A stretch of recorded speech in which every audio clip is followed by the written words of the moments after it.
नमस्ते everyone, Monika astrology में आपका बहुत बहुत स्वागत है। आज हम चर्चा करने जा रहे हैं फरवरी महीने के राशिफल की और सिंह लग्न की।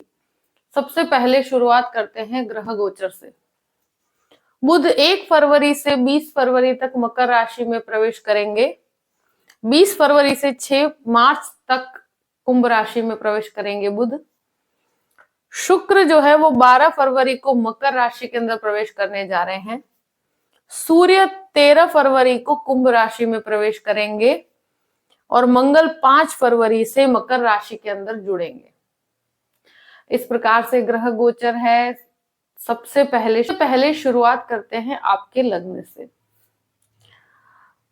सिंह लग्न और लग्न का स्वामी बनता है सूर्य, और सूर्य एक तरह से मकर राशि के अंदर रहेंगे 13 दिन तक, और उसके बाद आपके सप्तम भाव में आएंगे और शनि के साथ युति करेंगे। तो लग्नेश का 6th हाउस में जाना, तो शुरू के 12-13 दिन का जो समय है 13 फरवरी को वो आएंगे आपके सप्तम भाव में। तो ये लग्न को भी देखेंगे, तो एक तरह से आपके अंदर कॉन्फिडेंस में काफी वृद्धि होगी। जो कार्य नहीं बन रहे थे वहां पर आपके एक डिसीजंस जो होते हैं वो बहुत ही प्रिसाइज होंगे। सबसे बड़ी चीज ये है कि गुरु का भी दृष्टि संबंध आपके लग्न से है, तो इस वजह से कहा जाए कि शुरू के 12 दिन एक तरह से कहा जाए कि डिसीजन मेकिंग को लेकर थोड़े वीक हैं। आपकी पोजीशन ऐसा है कि बहुत ज्यादा चेंजेस, बहुत ज्यादा बदलाव से आपको दूर रहना है। और 13 तारीख के बाद सूर्य शनि का जो संबंध बनेगा, एक साथ कंजंक्शन है, तो ये सुपीरियर्स के साथ ईगो क्लैश में पड़ने से आपको बचना चाहिए। और एक तरह से लग्न के ऊपर दृष्टि करेंगे तो जो लोग कंसल्टिंग रिलेटेड काम करते हैं, जो लोग बैंकिंग सेक्टर में है, जो एक तरह से कहा जाए कि लीगल डिपार्टमेंट में काम करते हैं, उन लोगों के लिए बहुत फायदेकारक परिस्थिति है 13 तारीख के बाद। द्वितीय भाव की बात करते हैं। द्वितीयेश बुध बनकर आपके 6th हाउस के अंदर हैं और 20 दिन तक यहीं पर स्थित रहेंगे और फिर सप्तम भाव में रहेंगे। केतु यहाँ पर स्थित है, तो 2nd हाउस में केतु परिवार से डिटैचमेंट देता है। कहीं पर भी आपका, मुझे लगता है वाणी का भी घर है, तो वाणी में एक डिस्प्यूटेड अवस्था रहेगी। तो किसी भी प्रकार के लड़ाई झगड़े परिवार में अगर होते हैं उसमें पड़ने से आपको बिल्कुल बचना चाहिए। मुझे लगता है ये महीना बहुत ज्यादा, कहते हैं ना कि डिस्प्यूटेड रहेगा। हो सके वहां तक अपनी वाणी को बहुत संयम में बना के रखिएगा, क्योंकि ये विवाद क्रिएट कर सकता है आपकी मैरिड लाइफ में भी और आपके परिवार के बीच में एक तरह सा क्लैश करने की संभावनाएं हैं। तो इस वजह से एक मानसिक दूरी सी आ सकती है फैमिली से। यहाँ सेविंग्स की बात की जाए तो किसी को भी फैमिली में उधार पैसे देने से शुरू के 20 दिन आप बहुत सतर्क रहिएगा, मत दीजिएगा यहाँ पर, क्योंकि मुझे लगता है आपको नुकसान की परिस्थिति उठानी पड़ सकती है। तृतीय भाव की बात करते हैं। तृतीय शुक्र बनकर आपके, कहते हैं ना कि 12 तारीख के बाद आपके 6th हाउस में है। यहाँ पर भाई बहनों के साथ विवाद की परिस्थिति क्रिएट होती है 12 तारीख के बाद। और कोई भी नया इनिशिएटिव लेते हैं तो मुझे लगता है इस महीने आपको इस तरह के कार्य से बचना चाहिए। यानी कि अगर कोई बहुत बड़ा स्थान परिवर्तन होगा तो वो कंफर्ट जोन लेकर नहीं आएगा। जॉब में परिवर्तन या जॉब में बदलाव की स्थिति है तो वहां पर भी मुझे लगता है इस महीने इस प्रकार के रिस्की डिसीजंस आपको नहीं लेने चाहिए, क्योंकि मुझे लगता है कि ये समय जो भी डिसीजंस होंगे वो आप इतने कॉन्फिडेंस के साथ नहीं ले पाएंगे, और अगर लेते भी हैं तो वहां पर आपको प्रॉब्लम्स का सामना करना पड़ेगा। और दूसरी चीज ये है कि फैमिली के अंदर कोई भी प्रकार का जॉइंट बिजनेस करते हैं तो इस महीने इस प्रकार की पार्टनरशिप को बिल्कुल अवॉइड कीजिएगा। चतुर्थ भाव की बात करते हैं। चतुर्थेश मंगल बनकर आपके 6th हाउस में है 5 तारीख के बाद। तो प्रॉपर्टी से रिलेटेड लोन की अवस्था अगर आती है तो ये महीना उस प्रकार की चीजों में बहुत कैलकुलेटिव होकर चलिएगा। मैं एक चीज जरूर कहूंगी आपको, प्रॉपर्टी अगर आप कोई भी प्रकार की लेना चाहते हैं तो वहां पर इस महीने बहुत जल्दबाजी दिखाने से आपको बचना चाहिए। बहुत बहुत बड़े रिस्की लोन लेकर आप कोई प्रॉपर्टी लेते हैं तो इस महीने इस प्रकार की प्रक्रिया से दूर रहिएगा।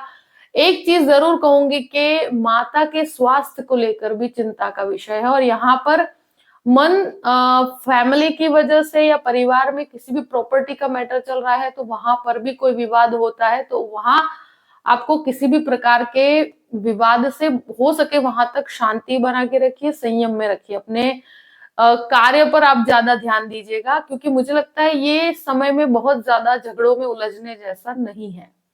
पंचम भाव की बात करते हैं। पंचमेश जो है वो गुरु बनकर आपके नवम भाव में, पंचम भाव में शुक्र रहेंगे 11 दिन तक। 12 तारीख को वो आएंगे आपके एक तरह से कहा जाए कि 6th हाउस में।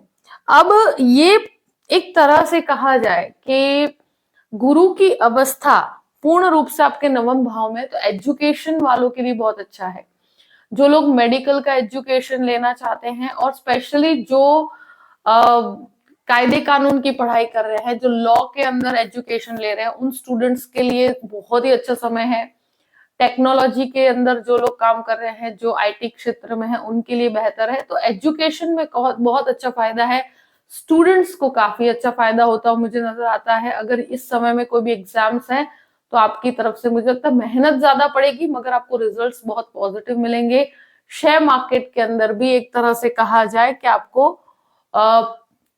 एक तरह से कैलकुलेटिव अप्रोच के साथ पॉजिटिविटी है, बहुत नेगेटिविटी नहीं है। संतानों के आप अगर सिंह लग्न के हैं तो आपके संतानों के एजुकेशन में भी काफी अच्छी बढ़ोतरी होती है मुझे नजर आती है। संतान सुख की प्राप्ति के लिए भी ये समय बहुत बेहतर कहूंगी, पर बहुत ट्रैवलिंग को अवॉइड कीजिएगा। अब बात करते हैं 6th हाउस की। तो 6th लॉर्ड शनि बनकर आपके सप्तम भाव में, यहां पर शुक्र मंगल बुध ये ट्रांजिट में है और 5 तारीख के बाद मंगल का भ्रमण होगा। 12 तारीख के बाद शुक्र का भी भ्रमण यहाँ पर होगा। तो 6th हाउस बहुत ज्यादा प्लैनेटरी पोजीशंस में है। सूर्य का भ्रमण भी यहाँ पर स्थित है। तो आप अपनी स्वास्थ्य संबंधित चीजों को बहुत ज्यादा सतर्क होकर चलाइए। मुझे लगता है स्टमक रिलेटेड प्रॉब्लम्स, हार्ट से कनेक्टेड प्रॉब्लम या कोलेस्ट्रॉल से कनेक्टेड प्रॉब्लम्स है, तो ये महीना इतना हेल्दी नहीं है। मैं एक तरह से कहूं कि शुरू के 14 दिन का समय तो 6th हाउस में लग्नेश का भ्रमण है, तो वो स्वास्थ्य संबंधित चीजें आपको परेशान कर सकती है। मगर उसके बाद भी शनि के साथ भ्रमण है तो वो स्टमक रिलेटेड इश्यूज भी आपको परेशान कर सकते हैं। बोन से कनेक्टेड प्रॉब्लम्स भी एक तरह से आपको समस्या दे सकते हैं। तो ये महीना अपनी हेल्थ को सबसे ज्यादा प्रायोरिटी देनी है और कहीं पर भी हेल्थ को अवॉइड नहीं करना। स्पेशली शुरू के कहा जाए कि 13 दिन का समय जो है वो 6th हाउस में जो लग्नेश का भ्रमण है ये यूरिन संबंधित समस्याएं भी देता है। तो ऐसी परिस्थितियों में अपने स्वास्थ्य को प्रायोरिटी दीजिए। किसी भी प्रकार के लोन्स से आप जितना इस समय दूर रहिए तो ज्यादा बेहतर रहेगा। मुझे लगता है बहुत बड़े लोन्स लेने से आपको बचना चाहिए। शत्रु हावी नहीं हो पाएंगे क्योंकि मंगल बहुत ही स्ट्रॉन्ग पोजीशन के अंदर है। कहीं पर भी शत्रु आप पर हावी नहीं होंगे। यहाँ एक है कि आप कोई भी झगड़े विवाद में पड़ने से मैं इसलिए मना कर रही हूँ, बचना चाहिए आपको, क्योंकि ये आपके ग्रोथ के अंदर बाधा बनेगा। और आप अगर किसी भी डिस्प्यूट में नहीं पड़ते हैं तो एक मानसिक रूप से तैयारी रखिएगा कि किसी भी प्रकार के विवाद में नहीं पड़ना है। अगर पढ़ते हैं तो वहां पर आप कहीं पर भी ये मंगल आपको हारने नहीं देगा, मगर हो सके वहां तक अपने सेल्फ ग्रोथ के ऊपर ज्यादा ध्यान दीजिएगा। अब बात करते हैं आपके 7th हाउस की। सप्तम भाव में सूर्य शनि का भ्रमण होगा और ये 13 तारीख के बाद होगा।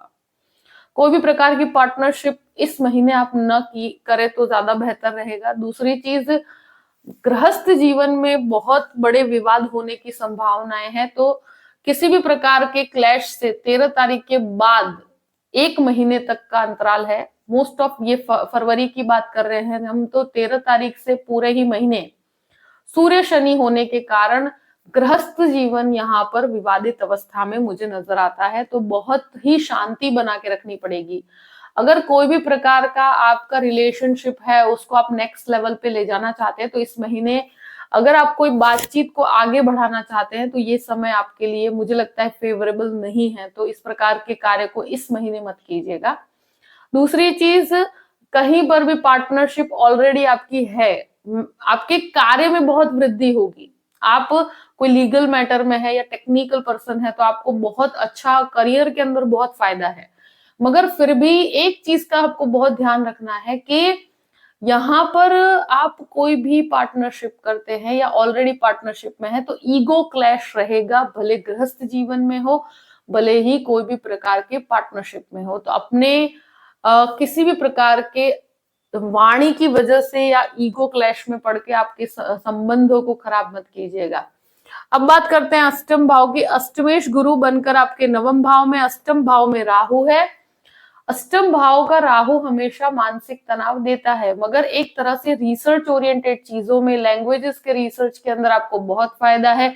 उसके लिए अगर कोई मास्टर का कोर्स करना चाहते हैं तो ये समय आपके लिए फेवरेबल है। नवम भाव की बात करते हैं। नवमेश आपके एक तरह से कहा जाए 6th हाउस में है और गुरु यहाँ पर स्थित है। तो मुझे लगता है कि नवमेश की परिस्थिति 5 तारीख के बाद बहुत फेवरेबल पोजीशन में नहीं है। तो इस महीने मुझे लगता है कि आपको भाग्य के सपोर्ट में थोड़ी सी कमी रहेगी, मगर कोई भी मास्टर लेवल का कोर्स करने के लिए अगर आप कोई एजुकेशन लोन लेना चाहते हैं तो ले सकते हैं, वहां पर आपको फायदेकारक परिस्थिति रहेगी। यहाँ मुझे लगता है कि कोई भी मेडिकल का कोर्स कर रहे हैं या कोई टेक्निकल कोर्स कर रहे हो, स्पेशली लॉ डिपार्टमेंट में है, तो उनको वो स्टूडेंट्स के लिए कोई हायर एजुकेशन में जाना है तो ये समय आपके लिए फायदेकारक है। अब बात करते हैं 10th हाउस की। 10th लॉर्ड जो है 12 तारीख के बाद आपके 6th हाउस में है। कोई भी जॉब में परिवर्तन करने से बचिएगा। अगर आप जॉबलेस हैं तो यहाँ पर जॉब मिलने की संभावनाएं यहाँ कॉम्प्रोमाइजिंग अप्रोच के साथ है। आपकी कंडीशंस पे आपको जॉब नहीं मिलेगी, यहाँ पर आपको कुछ कॉम्प्रोमाइजेस करके कहीं पर आपको जुड़ना पड़ेगा। और आप अगर ऑलरेडी जॉब में हैं, अच्छा कर रहे हैं, तो यहाँ पर कोई भी प्रमोशन की अवस्था है तो वो डिले होती हुई मुझे नजर आती है। एक चीज जरूर कहूंगी कि जहां पर भी आप कार्य करते हैं वहां पर बहुत ही संयम के साथ कार्य कीजिए। आपके कार्य में बहुत निखार आएगा, मगर 6th हाउस के अंदर है तो यहाँ पर एप्रिशिएशन इस महीने बहुत ज्यादा मिलता हुआ मुझे नजर नहीं आता। कोई भी स्थान परिवर्तन, कोई भी बदलाव कंफर्ट जोन लेकर नहीं आएगा। यहाँ 11th हाउस की बात करते हैं। 11th लॉर्ड जो है वो आपके 6th हाउस में, फिर 7th हाउस में। लाभ की प्राप्ति की बात की जाए तो 20 तारीख के बाद आप जो भी कार्य करते हैं उसमें लाभ की ग्रेजुअल प्राप्ति होना शुरू होगा। यहाँ पर फैमिली के अंदर या रिलेशनशिप के अंदर भी इस महीने आप अगर नेक्स्ट लेवल पे ले जाना चाहते हैं, कोई बात को आगे बढ़ाना चाहते हैं, तो मुझे लगता है रुक जाना चाहिए, बहुत ज्यादा जल्दबाजी नहीं करनी चाहिए। 12th हाउस की बात करते हैं तो मंगल 12th हाउस पे दृष्टि संबंध में है और नीचस्थ दृष्टि संबंध है। आप अगर कोई भी प्रकार का फॉर एग्जाम्पल आप विदेश जाना चाहते हैं तो यहाँ डॉक्यूमेंटेशन को 2 से 3 बार चेक कर लीजिएगा। मुझे लगता है खर्च बहुत ज्यादा होता हुआ नजर आता है मुझे। यहाँ मेडिसिन के पीछे भी कुछ खर्च होता हुआ नजर आता है। एज अ रिस्पॉन्सिबिलिटी फैमिली के अंदर भी आपका कुछ खर्च होता हुआ नजर आता है। तो अपने खर्चों पर बहुत नियंत्रण रखिएगा। कोई भी प्रकार का लीगल मैटर है तो भी वहां पर इस महीने बहुत सतर्क रहने की जरूरत है। ये बहुत पॉजिटिव 2 चीजें जरूर रहेगी तुम्हारे लिए कि सूर्य के परिवर्तन से सूर्य शनि एक साथ जरूर आएंगे, मगर सूर्य का लग्न से दृष्टि संबंध रहेगा तो आपके अंदर ऊर्जा बहुत बढ़ेगी। और साथ में मंगल का भी दृष्टि संबंध 5 तारीख के बाद आपके लग्न से है, तो आपके अंदर एक एनर्जी लेवल में एक तरह से 5 तारीख के बाद बढ़ोतरी है। आपका पावर ऑफ वर्क बहुत अच्छा रहेगा, आपके मेहनत करने की क्षमता बढ़ेगी। मगर मैंने जैसे बताया कोई भी विवाद में अगर पड़ते हैं तो वो आपका एनर्जी रॉन्ग डायरेक्शन में चला जाएगा। तो हो सके वहां तक आप अपने आप को बहुत ही प्रिसाइज रखिएगा, बहुत स्पेसिफिक होकर अपने कार्य पे ध्यान दीजिएगा। किसी भी विवाद में पड़ने से आपको बचना चाहिए। ये महीना बहुत ज्यादा पॉजिटिव नहीं कहूंगी मैं, मगर आपको सूर्य का और मंगल का दृष्टि संबंध ऊर्जा बहुत ज्यादा दे रहा है, तो आप चीजों को बहुत अच्छे से सॉर्ट आउट कर पाएंगे। जो भी परिस्थिति है मैंने आपके सामने रख दी है। आई होप कि ये वीडियो आपको पसंद आया होगा। पसंद आए तो लाइक भी कीजिएगा और सब्सक्राइब भी कीजिएगा। Thank you so much. जय श्री कृष्ण।